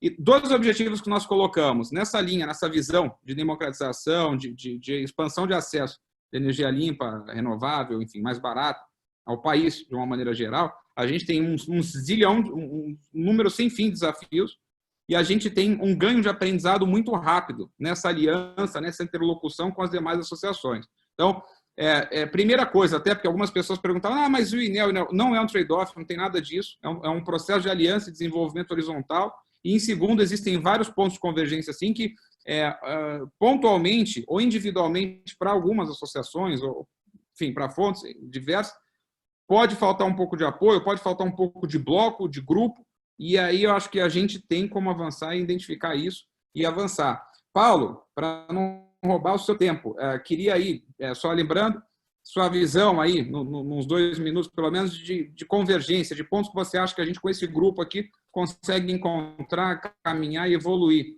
para as próximas conversas. Tá. Heber, olha, eu acho que a gente tem mais convergência do que divergência. Mas o ponto importante aqui é a gente ter a consciência de que, para somar os esforços, nós vamos ter que perder algumas coisas pequenas para ter um ganho maior. O principal ponto que acho que a gente tem que defender é o seguinte: a gente tem que defender a melhor composição de matriz para o Brasil, né?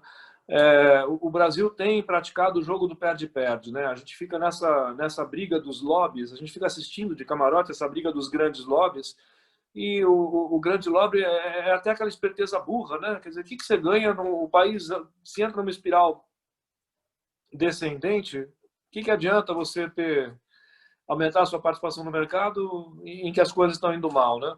Então, assim, acho que todos nós queremos uma matriz renovável, defender a ideia da energia limpa. Acho que todos nós queremos processos de licenciamento ambiental justos, em que cada fonte compense os seus impactos. Hoje tem um nível de exigência brutal de compensações que tem custo, que dão dor de cabeça, que demoram para aprovar, para todas as renováveis, e uma leniência muito grande dos órgãos ambientais aí para aprovar combustível fóssil e mais uma série de problemas. Vamos lembrar que Mariana lá, eu quase caí para trás quando eu vi as denúncias lá de que aquilo ali foi aprovado, a renovação da licença, em 15 dias. Quando uma micro-usininha com meio metro de barragem demora 8 anos para ser aprovada no Brasil e virou quase que uma nova etapa do licenciamento, o embargo pelo Ministério Público. Então, defender um sistema de licenciamento justo, que diferencie as renováveis das outras, que façam com que cada fonte pague e compense os seus impactos ambientais como um todo, né? Para que a gente tenha a competitividade ambiental e não essa espécie de dumping ambiental que a gente vê hoje em dia. Eu acho que a gente precisa debater melhor essa história do gás. Virou um dogma, virou uma verdade absoluta que o gás é a salvação da lavoura, e não é. Eu vou ler um trecho de um artigo que foi publicado recentemente por um dos grandes defensores aí do gás. Ele diz assim: as UTEs inflexíveis seriam a melhor maneira de viabilizar em escala o gás natural, em particular do pré-sal. A melhor forma de monetizar o gás do pré-sal é criando essa demanda garantida das térmicas, já que mais de 80% desse gás é associado ao petróleo. Do contrário, as empresas terão um sinal econômico de reinjetar. A alternativa de liquefação não é viável pelo fato de o capex ser elevado e o gás do pré-sal não ser competitivo de forma líquida no mercado internacional. O que isso está dizendo aqui, né? O gás natural não é viável, então vamos criar uma demanda no setor elétrico para absorver esse gás, porque eu não consigo vender esse gás no mercado internacional. Pô, espera um pouquinho. Tá bom, quer fazer isso aí? É importante, convence que isso aí é bom para o país. Agora, por que não pode, então, fazer a mesma coisa para viabilizar as renováveis, né? Por que não criar uma demanda? Acho que a gente tem que começar a colocar essas coisas aqui. Precisamos defender também isonomia tributária. Até agora, o nosso setor foi muito afetado, foi o que mais perdeu aí com essa guerra por mercado, principalmente com as fósseis, né? Nós, as pequenas hidrelétricas, somos meio que o dano colateral dessa guerra, tá? O alvo não somos nós, o alvo eram as grandes hidrelétricas. Era preciso travar as grandes hidrelétricas para abrir espaço para dizer, não tem outro jeito, temos que contratar térmica fóssil mais cara e mais poluente. E bate-se em hidrelétrica. Hoje, as eólicas e as solares já têm uma participação muito grande na matriz. Hoje, vocês já devem estar vendo aí essa história esses artigos da Califórnia, da Austrália, já são alguns primeiros movimentos de ataque às renováveis solar e eólica, porque estão começando a incomodar os grandes interesses. A nossa visão, tá? Não dá para afirmar isso com todas as letras, mas nós vivemos isso aí 8, 10 anos seguidos. Pode acreditar que vocês vão sentir ataques cada vez mais fortes contra vocês. Arrumar essa parte dos subsídios. Não tem cabimento o Brasil continuar no setor elétrico subsidiando o grande e taxando o pequeno, subsidiar o fóssil e taxar o renovável, exigir mundos e fundos de compensações ambientais altamente questionável das renováveis e facilitar, ser super leniente com as fósseis, taxar o nacional e subsidiar o importado. Isso a gente precisa, eu acho que é consenso, a gente precisa lutar contra isso. Imagino eu que, tirando o último ponto aí do subsídio a importado, eu acho que os outros pontos devem ser consenso entre as renováveis. E o grande ponto, o que eu vejo hoje é isso, é uma guerra por mercado violenta, trilionária, de uma indústria trilionária que está vendo esse movimento de substituição da energia fóssil, poluente, de alto impacto ambiental, por renovável e a custo até mais barato. E o pessoal tentando manter o seu mercado de todas as formas possíveis e imagináveis. Então, nós vamos sofrer uma resistência muito grande para a expansão das renováveis aqui no Brasil, porque nós, de uma forma ou de outra, estamos entrando num mercado que era desse pessoal, né? Eu vejo assim, precisamos nos organizar, precisamos somar. Obrigado, Paulo. Obrigado de novo. Tássio, vamos lá, é a sua vez aí. Vamos ver se a gente daqui a pouco sai com um documento aqui, um protocolo. Vamos ver. Vamos lá, Tássio. Vamos lá. Em relação a subsidiar energias fósseis, hoje a conta é de mais ou menos 1 bilhão por ano de carvão mineral, principalmente lá no sul, o Alexandre falou muito bem. Então, hoje, tem essa sangria aí no sistema em que todos pagam via CDE e pouco se comenta.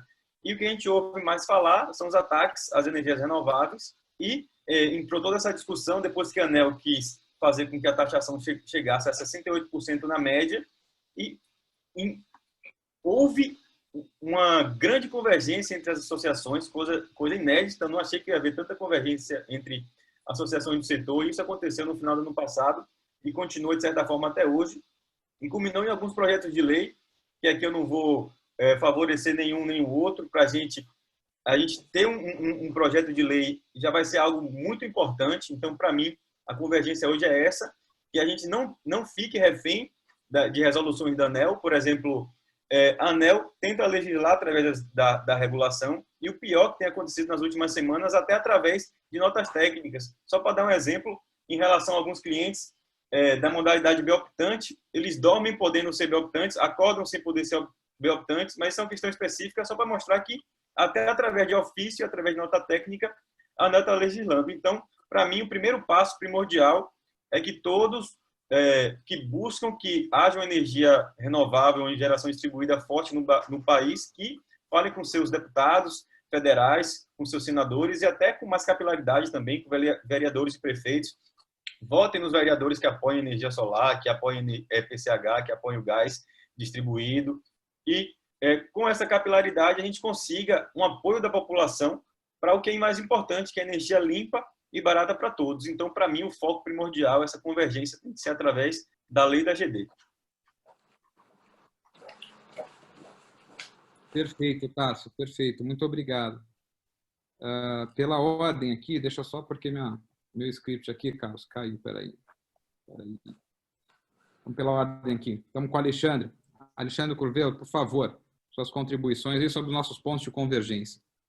Claro, conforme mencionado aí pelos colegas anteriormente, a gente tem, na verdade, vários pontos de confluência, de convergência de opinião, e acho que seria importante, como associação ou as entidades, estabelecerem uma hierarquização entre esses pontos, né? A gente colocar aquilo que é mais importante tratar no momento e, a partir disso, partir para um documento, para uma atuação mais efetiva e mais concreta.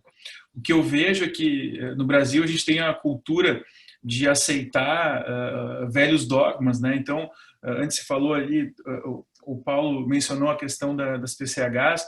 Nós aqui, até eu particularmente como advogado, atuo muito para PCHs e vejo o PROINFRA um programa belíssimo em diversos pontos.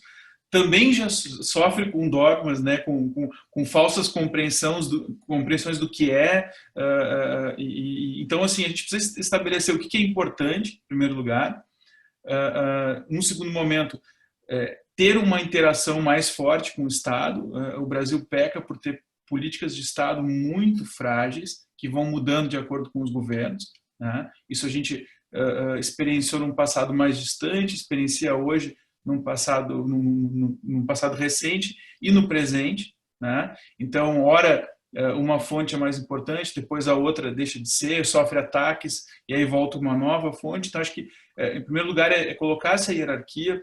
A gente já tem no setor bastante transparência, mas eu acho que falta protagonismo ainda, tá? Então, ainda teria um trabalho muito importante para ser conduzido pelas associações, como eu disse, naquilo que é confluente entre as mais diversas fontes, porque aqui a gente tem um fio comum, que é das renováveis e da transição energética. Então, eu vejo assim com muito bons olhos, e aqui falo em nome do Sindi Energia. Aqui no Sul a gente somos entusiastas da atuação das instituições e estamos à disposição aí para vestir a camiseta junto nessas brigas, né? Um ponto que eu acho que é muito importante em relação a isso, na complementaridade das fontes, e o Tássio também colocou isso, a gente precisa difundir, divulgar e até orientar as pessoas em relação à receptividade do avanço das energias renováveis. As pessoas não sabem o que é, né? E aí, quando se falou em taxar o sol, até gerou um impacto, né, para a população em geral, mas esse trabalho de esclarecimento, até de educação, é necessário. Eu acho que é um papel nosso como entidade, orientar as pessoas para quais as bandeiras elas devem empunhar. E aqui a questão das renováveis com certeza, né, é um ponto que a gente precisa fortalecer ainda mais. Não só para concluir essa questão, a questão antes que o Carlos comentou bem, a questão do código, Carlos, aí tem duas coisas. Primeiro, de fato, é muito importante nós termos leis que congreguem, né, os temas. O ponto primordial é que a codificação do direito é algo muito antigo, que hoje não faz mais sentido em várias áreas. Então, o nosso apelo, assim, é que, de fato, as coisas devam ser tratadas, mas no próprio sistema brasileiro, os códigos já estão caindo, perdendo importância, né? Embora se reconheça que há um microsistema aí, regulatório que deva cuidar dos temas de energia. Tá? Esse só é o ponto. Eu acho que é importante, acho que tem vários avanços ali, mas a questão da codificação é que não teria muito sentido jurídico na atualidade. Perfeito. Perfeito, Alexandre. Muito obrigado. Desculpa te interromper antes. Você deu uma pausa e eu acabei te interrompendo. Peço desculpas. Queria fazer o elogio ainda antes de sair da região do Sul. Aí um agradecimento e um abraço a um deputado federal de vocês, que é o Alceu, presidente da Frente Parlamentar da Agropecuária. Olha, eu vou dizer, tem uma coisa de vocês. Olha, tem várias coisas que são fantásticas, mas tem uma das que eu mais gosto, é que a paciência é curtíssima para coisas que precisam ser corrigidas. Então, o Alceu, quando entrou sendo o líder, né, da bancada do boi, como a gente chama lá no Congresso, a paciência dele foi zero e a energia dele foi imediata. E ele colocou o seguinte: enquanto não houver um marco regulatório, enquanto vocês não estruturarem isso sob a perspectiva de ambiente, vocês vão infartar todos os dias, a varejo. Então, eu me coloco à disposição e ele fechou a questão. Na verdade, a gente sabe que hoje, dentro da base do governo, você tem o BBB, que a gente chama, né, a bancada da Bíblia, do boi e da bala, né, essa mais violenta, enfim. E aí o que acontece? Pela questão da bancada do boi, que talvez seja maior o número de parlamentares, ele fechou essa questão conosco. Foi de muita conversa, muito diálogo, muita responsabilidade, inclusive técnica. Houveram diversas reuniões, a gente fez isso junto. E aí, a partir do momento, ele toma esse partido e toma, então, essa questão para eles e fecha uma posição. Então, mas de uma maneira muito responsável, assim como a gente deu parlamentar, mas queria só registrar o agradecimento que o Alceu foi um cavalheiro conosco, entendeu as questões, e ele sabe que o agro, que depende de mudança de centavos, de câmbio, de uma série de coisas, não podia ficar sem esse tipo de ativo, esse tipo de oportunidade, né, de uma energia mais barata, acessível, todas as coisas que a gente sabe. Passando aqui, o Alessandro já saiu, foi o colega que falou antes. Queria deixar também com o Daniel Lima aí a palavra, para ele falar nesses 2, 3 minutos, sobre os pontos, Daniel Lima, na sua opinião, de convergência aqui, porque eu acho que vai sair um documento daqui, hein? Vai ter Copa, eu estou com os dedos cruzados.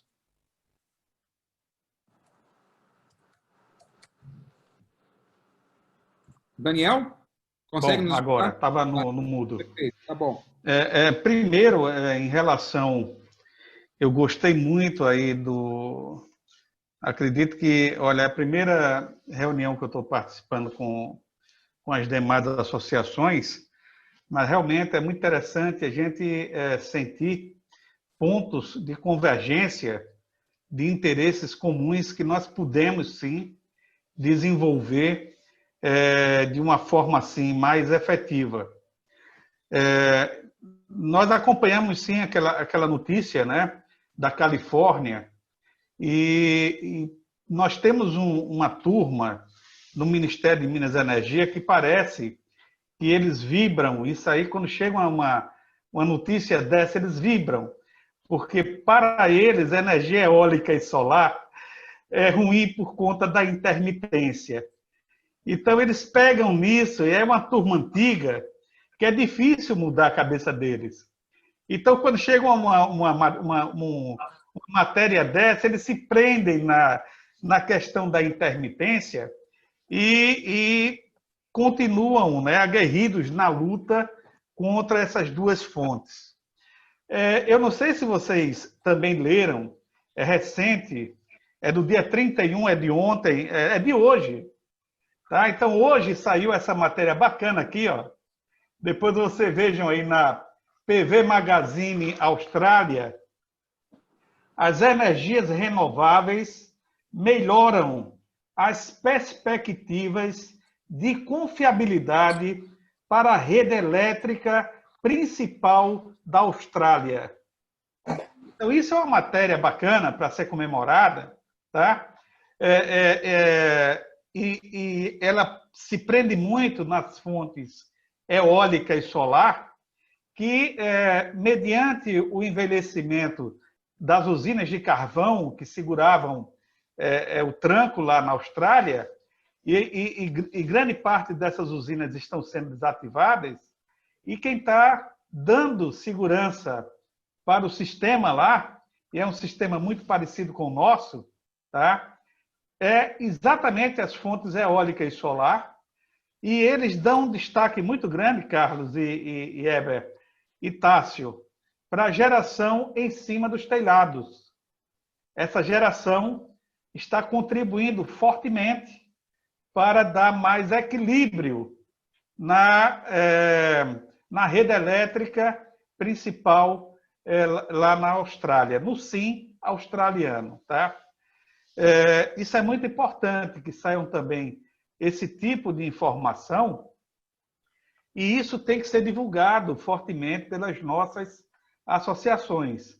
Esse tipo de matéria é ouro, a nosso ver. Bom, o outro assunto que eu gostaria, assim, que eu acho que é um ponto de convergência, e isso eu provo para qualquer um através de números, é que se a matriz elétrica brasileira ela tivesse... hoje ela está com 10%, né? Um pouco mais de 10%.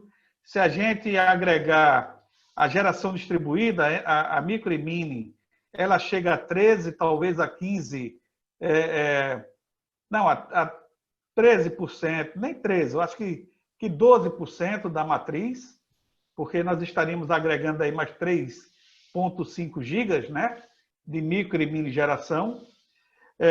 Então, a gente chegaria em 12%, mas, olha, eu gosto muito de números, que é a minha área, e se a gente chegar a alcançar 20% a 30% de participação da fonte eólica e solar na matriz elétrica brasileira, tendo como nossa reserva, o nosso armazenamento, as hidrelétricas, como o nosso amigo Paulo falou, olha, o nosso sistema ele vai se tornar incrivelmente sustentável. E apenas com energia limpa. Esse grande lobby para se fortalecer a indústria do óleo, do carvão e do gás, ele é avassalador. Nós devemos entender que nós temos que proteger o nosso segmento para não receber as usinas que estão sendo desativadas na Europa, as termoelétricas que estão sendo desativadas lá, e eles estão querendo trazer para cá, gente, para jogar aqui no Brasil. Tá? Então, é só esse lobby, e é um lobby fortíssimo, que justifica o uso de termoelétrica dentro do território nacional. Não tem outro. Se a gente incentivar, se os 20 bilhões que são gastos por ano na CDE, se a gente pegar esse dinheiro e incentivar as fontes limpas, e aí vem o biogás, aí vem o que o nosso amigo Yuri falou, que o aproveitamento do lixo, do resíduo orgânico, do lodo, para gerar energia, isso tudo, gente, faz com que a gente tenha segurança energética sem a necessidade de ativação de termoelétrica, que é um modelo que está sendo descartado pelo mundo todinho. Tá? Primeiro, o mundo está jogando isso fora. E, mais uma vez, estão querendo sacudir esse lixo aqui no Brasil. Para finalizar, nós precisamos, Carlos e Heber e Tássio, eu falo assim mais a gente, porque a gente está muito mais envolvido nessa luta, que é justamente que diz respeito à regulamentação da micro e mini geração de energia. Nós temos um Código Brasileiro, que é um documento que, a meu ver, ele vai levar aí um tempão no Congresso, porque são vários temas que estão dentro dele para para serem discutidos e aprovados, e como disse o Alexandre, ele precisa sim ir para ser discutido com a sociedade, ele precisa ser ampliada essa discussão, tá? Antes de partir para uma aprovação no Congresso, mas nós temos alguns projetos de leis e o que é mais importante, nós temos um grupo de deputados e senadores que são muito, mas eles gostam demais da nossa causa. Eles já aderiram, eles já vestiram a camisa da nossa causa há algum tempo. E nós temos um presidente que, se for bem orientado, ou seja, bem orientado no sentido de receber as informações corretas, eu tenho certeza que ele não vai, como não desamparou, ele não vai desamparar, tá? Eu acho que a gente está num momento propício para, como eu falei, conversei um tempão com o Herbert, eu acho que na semana passada, de tentar juntar forças, todos nós, em cima de um PL que seja fácil de tramitação, ou seja, tenha uma tramitação rápida, tá? E que tenha um texto que possa atender de forma clara e objetiva todo o segmento. Então, nós temos três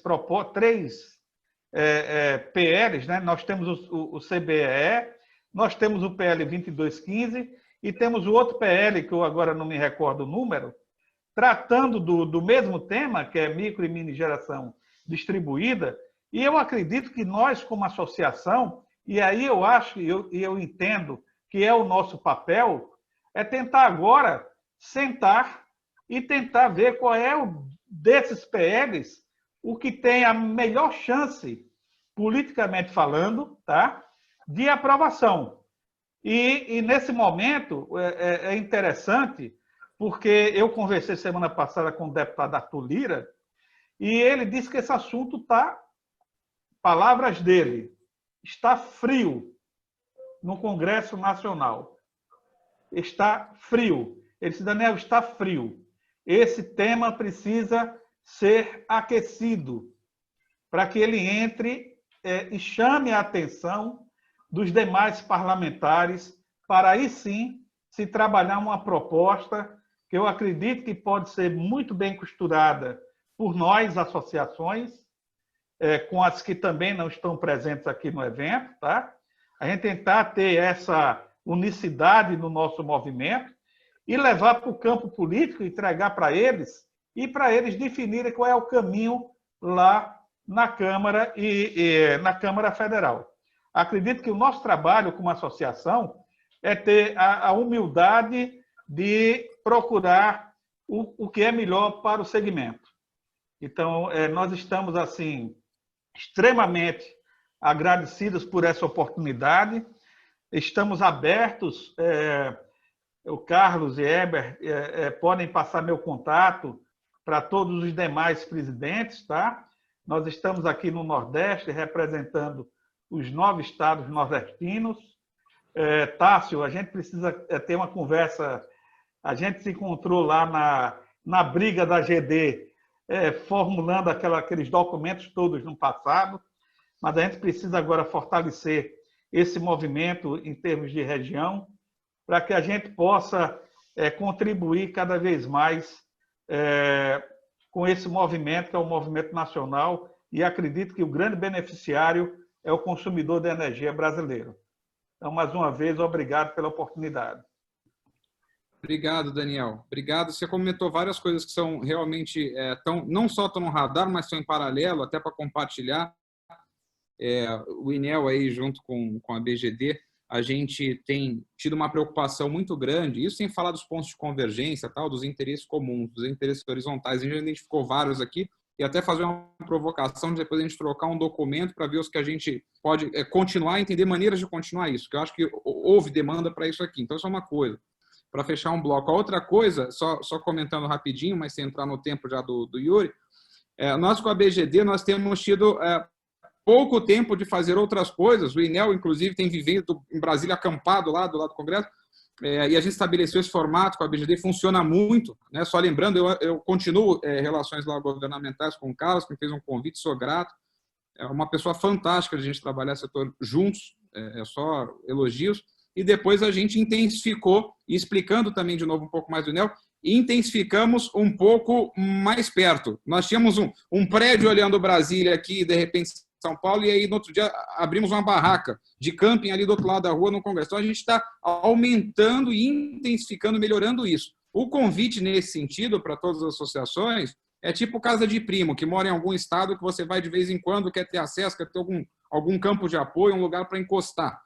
Então, tem o INEL lá nesse sentido. Então, queria colocar, assim, que a gente está atento com esse negócio das leis. Essa conversa que você disse que nós deveríamos ter sobre o PL que passa, porque é uma realidade que o Carlos sempre coloca, tenho certeza que os outros demais líderes das associações também, tem o que nós desejamos, almejamos, e não há pecado nenhum, né? No mundo ideal, a gente só teria esse tipo de resposta, de atendimento, mas tem o que às vezes a gente consegue aprovar. E quando você comenta desse líder do Centrão, do Arthur Lira, que é um cacique, todo mundo sabe a importância dele, e a condução dele, disputa até a presidência da Casa, agora da Câmara, né, junto com o Marcos Pereira e com o Aguinaldo Ribeiro, também do PP, mesmo partido, a gente entende que ele é uma pessoa que tem a sensibilidade que está falando. Então, pode ser que, de novo, mais uma vez, esse encontro de todos os líderes e essa unificação de interesse e convergência, ela nos apoie a navegar pelo CBE, nos apoie para navegar por outras coisas, os 232 alguém comentou, enfim. Então, eu acho que isso é uma coisa que a gente vai evoluir, sim. Para não estender muito, que a gente está no limite aí quase de live já, Yuri, queria ir, por gentileza, de novo, mais uma vez, sua contribuição dos nossos pontos de convergência. Por favor, Heber, eu quero dizer que nós também estamos em Brasília, estamos ali no Brasil 21, está convidado aí para tomar um café conosco, nós somamos esforços, gastar sapato ali no Congresso. A vantagem de estar em Brasília é que às vezes o deputado te liga e fala, olha, daqui a 10 minutos, passa aqui, tem 15 minutos. Então, eu já passei muito por isso, eu sei como é que é a correria no Congresso. Às vezes você vai lá falar com o deputado, não fala com um, mas fala com outros 4, né, nos corredores. Então, é uma coisa muito dinâmica e quero aqui também saudar o meu amigo Paulo Arbex, que está aqui com a gente. É uma pessoa que tem estudado muito o terreno do inimigo, né? Ele tem apresentado coisas, por exemplo, não sei se você citou, Paulo, sobre o Repetro, né? Nós temos que pedir isonomia com o Repetro, né? Temos aí um projeto de lei, acho que é o 2193 de 2020, que ele traz a política federal do biogás, do biometano. Pessoal, a gente pode substituir 40% do diesel com biometano, vindo de resíduos. Nós podemos atender também 40%, aí não é os dois ao mesmo tempo, né? Ou é biometano ou biogás. O biogás dá para atender 40% da eletricidade. Então, para que a gente precisa de termoelétrica? Né? Nós precisamos realmente do mercado de gás, mas de biogás, de gás renovável, né? Não de gás poluente, né? O biometano ele tem a mesma composição do gás natural, hoje está regulamentado pela ANP, é um biocombustível, está dentro do RenovaBio, tem os CBios que estão sendo comercializados, ou seja, está um boom de investimentos. E agora temos a Brem, foi convidada a participar do IREC Brasil com a Abragel, a Beólica, quero aqui agradecer também. O mecanismo de compensação de crédito de carbono é muito bem colocado, bem desenvolvido com blockchain. Então, essa questão da energia verde, ela está muito bem colocada hoje nas matérias que têm saído no Valor Econômico, o Estadão, o FEMASE também, a Brem está fazendo parte do FEMASE. O FEMASE é um grande instrumento que pode nos ajudar a desenvolver essas políticas públicas necessárias para transformar o Brasil e colocá-lo no eixo da descarbonização. Nós precisamos realmente ter força para fazer isso, porque realmente há uma disputa de mercado.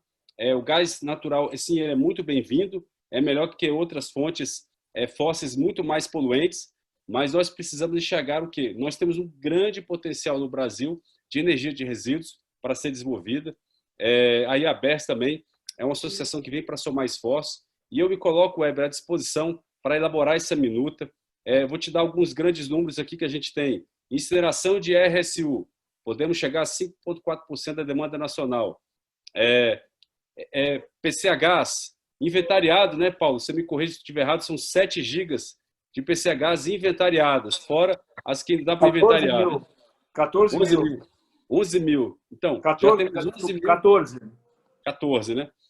Então, são energias renováveis e limpas, somando esforços, algumas com mais intermitência, outras com pouca intermitência, outras com quase nenhuma, mas que juntas elas trazem a complementariedade que o sistema elétrico precisa para ter estabilidade e confiabilidade. Então, hoje nós temos um país continental com abundância de energia limpa e renovável. Nós precisamos somar esforços para que podamos desenvolver essas fontes, e a Brem está à disposição, está de portas abertas para que possamos, então, construir consenso entre os políticos, parlamentares, os tomadores de decisões, para que eles possam fazer o que é melhor. Por exemplo, hoje, a análise de impacto regulatório se mostra obrigatório. Vamos fortalecer esses instrumentos. Muitas vezes, as decisões são tomadas pelo achismo ou pelo lobismo e não pelo cientificismo, pelo empirismo, pelo cálculo matemático, onde você mostra o custo e benefício, né? E onde você pondera quais são as melhores decisões a ser tomadas. Qual é o custo da saúde pública? Qual é o custo que nós temos para o meio ambiente? Ele é incomensurável, né? Hoje nós temos um problema de aquecimento global e pessoas chegam até a ser céticas quanto a isso, mas eu até cheguei a ser cético, confesso a vocês, mas depois que eu fiz o mestrado e passei 3 anos estudando os relatórios do PCC, pessoal, isso não é brincadeira. Nós estamos chegando num momento difícil da humanidade, basta ver os eventos da natureza dando resposta a esse problema que nós temos enfrentado. Então, assim, é uma questão importante e eu acredito que todas as renováveis elas consigam trabalhar de forma harmônica, de forma equilibrada, respeitando o espaço que cada um tem na matriz elétrica, né? E a complementariedade necessária. Eu acho que com análise de impacto regulatório preciso, de planejamento setorial, nós podemos ter essa questão, essa discussão, não somente a partir de preço, mas a partir de benefícios energéticos, elétricos, benefícios ambientais, que são os atributos que cada fonte fornece ao sistema elétrico. Muitas vezes um olhar regional. Olha, eu estou na região aqui da Bahia, o que é importante aqui para a Bahia? Eu estou no Ceará, o que é importante aqui para trazer complementariedade, para destressar o sistema interligado nacional? Então, esse debate precisa ser feito, né? Mas muitas vezes esse debate não é feito. O leilão contrata tal fonte porque foi a mais barata. Mas aí, olhando regionalmente, não é bem o benefício que nós esperamos. E temos muitas térmicas para serem também descontratadas. Então, vai abrir um espaço para que nós possamos trazer térmicas limpas, térmicas renováveis para o sistema elétrico. Então, com essas considerações, Hébio, coloco à disposição aqui de todos vocês para que podemos somar esforço aí para construir um posicionamento firme, uma coalizão, um manifesto, para que possamos posicionar as nossas fontes corretamente os tomadores de decisão. Yuri, muito obrigado. E você passa um ânimo absurdo. Quando você fala manifesto, só dá vontade de sair agora, já na rua, para colocar o carro na rua e fazer a coisa andar. Eu estou muito satisfeito, acho que todos estão aqui com o que está sendo tratado. Com certeza sai documento daqui. Temos Copa daqui, esse negócio vai avançar. Muito legal isso. Para fechar, aí já estamos batendo 2 horas e foi fantástico, ao meu ver. Acho que todo mundo gostou, foi muito enriquecedor. Queria passar a palavra, então, ao Sandro. Sandro, traz mais coisa nova para a gente aí, sua opinião, que foi fundamental, foi bacana. Ok, Eber. Temos, sim, pontos de convergência, acredito que temos, por tudo que a gente já viu aqui hoje. Por exemplo, otimizar o uso do sistema de transmissão com a complementaridade entre fontes, fundamental, é algo que a gente pode trabalhar. A EPE, no seu último estudo que foi publicado, está lá no site da EPE, já colocou só para 2017, a partir de 2017, a necessidade de potência para o sistema. Então, nós temos um tempo para trabalhar como esse bloco de renováveis pode entregar atributos elétricos para o sistema interligado nacional. O ONS ele precisa operar o sistema com flexibilidade para atender o consumo das diversas regiões. O consumidor ele quer energia naquele momento e a gente precisa entregar essa energia para ele. Então, a discussão é quem vai fornecer a potência e aqueles atributos elétricos quando o consumidor precisar. Seja no momento de uma final, de uma Copa, que o consumo sobe muito, ou mesmo atributos elétricos numa madrugada de um domingo, emenda de feriado, 6 da manhã, que a carga vai lá embaixo. E há uma necessidade também de controlar tudo isso. Como que podemos atender? Não tenho dúvida nenhuma que a gente tem aqui uma convergência de trabalhar em conjunto para isso. Tá? Esse é um dos exemplos. Tá? E um outro exemplo é trabalharmos quais são as nossas externalidades positivas que a gente pode contribuir para o Brasil crescer. Um país pobre, um país em desenvolvimento, um país que está passando uma crise junto com o mundo pesadíssima, e o que a gente vê em várias matérias no Brasil e no mundo é que as renováveis, elas fazem parte de um pilar que serão fundamentais para a recuperação econômica do país. E todos aqui que estão nos seus setores estão contratando pessoas hoje. Tá? No setor eólico, nós temos aí 9 gigas para colocar de pé nos próximos 4 anos, contratando muito.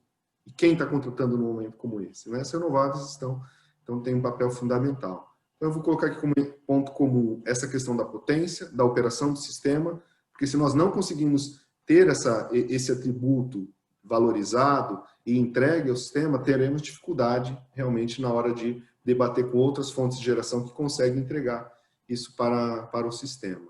Tá?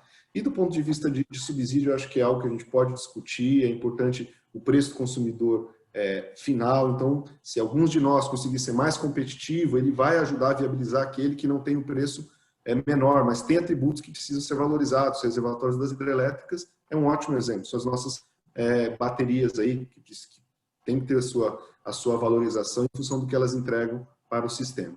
Tá? Então, esses são os pontos aí sendo bem objetivos. Fantástico, Sandro. Obrigado.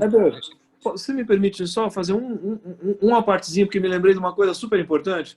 A gente propôs uma emenda ao PLS 232, que a gente pretende apresentar na Câmara, né? No Senado não tem mais espaço, que é a criação, não ficar só no lastro de potência, mas ter também um lastro de sustentabilidade, remunerar o lastro de sustentabilidade das fontes. Acho que é uma coisa também que seria, me parece ser consenso aqui entre nós todos aqui, que somos todos renováveis, né?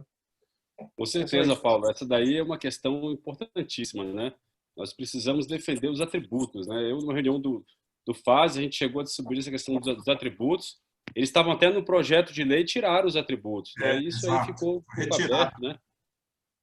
O Gabardo ainda prometeu que ia colocar de volta, né? Mas não voltou, né? Ele acabou saindo depois, desse jeito aí. Não, fantástico, Paulo. Bom, pessoal, a gente bateu aqui 2 horas de live e eu tenho certeza que esse negócio ia embora aqui, né? Mais 2 horas, mas vamos guardar um pouquinho para depois. Se a gente falar tudo hoje, não tem mais o que falar depois, né, Carlos? Acaba tudo hoje.